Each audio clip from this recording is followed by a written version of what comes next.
So far, we've been using the features that are baked into the Python language. The basic statements like if, for, while, or the definition of functions or classes are part of the language and ready for us to use whenever we need them. The same goes for integers, floats, strings, lists, and dictionaries. They're all part of the basic Python language because they're used so often. Of course, this isn't enough to get interesting things done. We'll need a lot of additional tools, like being able to send packets over the network, read files from our machine, process images, or who knows what you might want to do to make your work more effective. To organize the code we need to perform tasks like these, Python provides an abstraction called a module. Modules can be used to organize functions, classes, and other data together in a structured way. Internally, modules are set up through separate files containing the necessary classes and functions. Python already comes with a bunch of ready-to-use modules, and all these modules are contained in a group called the Python Standard Library. Let's see how we can use some of them. First, we'll use the import keyword to import the random module. This module is useful for generating random numbers or making random choices. Now that we've imported the module, let's use a function provided by this module called randint.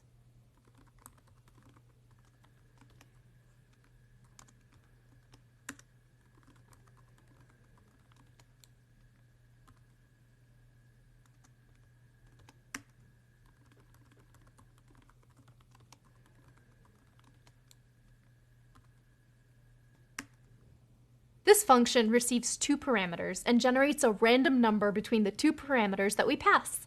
In this case, we're generating a random number between 1 and 10. As you can see, this function returns different numbers each time it's called. Pretty fun, right? The syntax used for calling a function provided by a module is similar to calling a method provided by a class. It uses a dot to separate the name of the module and the function provided by that module. Let's try using a different module. The datetime module. We use this for handling dates and times. And now, let's get the current date.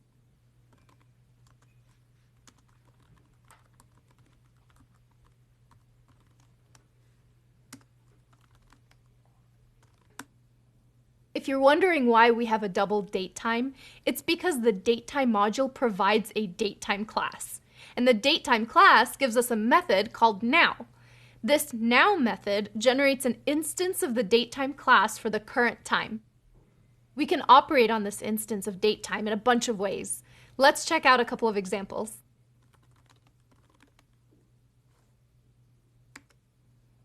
When we call print with an instance of the datetime class, we see the date printed in a specific format. Behind the scenes, the print function is calling the str method of the datetime class, which formats it in the way that we see here. We can also access the instance through its attributes and methods. For example, we can look at the individual parts of the date, like the year, like this. The datetime module provides more classes than the datetime class. For example, we can use the time delta class to calculate a date in the future or in the past. Let's try this out.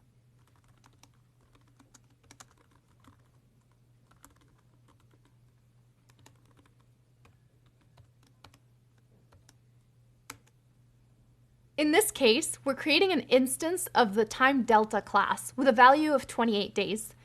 Then we're adding it to the instance of the datetime class that we already had and printing out the result. There's a lot more things available in the datetime and random modules. If you're interested in learning more, you can read the whole reference. It's available online and we'll include a link in the next reading. This is just a sneak peek into what you could do with modules. You can also develop your own. We'll talk more about that in a later course. For now, just focus on using existing Python modules.